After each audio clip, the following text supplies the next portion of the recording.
लिंबाची माळ वाहणं म्हणजे जादूटोणा करणे का? दुर्गाष्टमीच्या दिवशी बऱ्याच मंदिरात लिंबाची माळ जे असतात ते भाविक जे असतात ते वाहतात. मग ही श्रद्धा का अंधश्रद्धा? श्रद्धा पाहिली गेली तर कशी, हे एक मात्र फळ आहे जे भगवतीला आवडतं आणि ते अर्पण केलं जातं.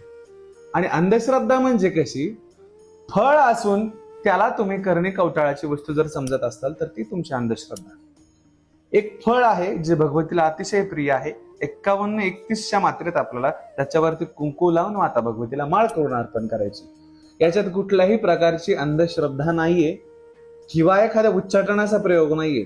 हा माता भगवतीला प्रिय असणारी लिंबाची माळ आपण देवीला अर्पण करायची आहे. लिंबू असे विभिन्न फळ, सगळेच फळ जगदंबेला प्रसन्न आहे. परंतु दुर्गाष्टमीच्या दिवशी मुंडमालाचं प्रतीक म्हणून, दैत्यांच्या मुंडमालेचं प्रतीक म्हणून आपल्याला लिंबाची माळ जी आहे ते भगवतीला अर्पण करायची असते.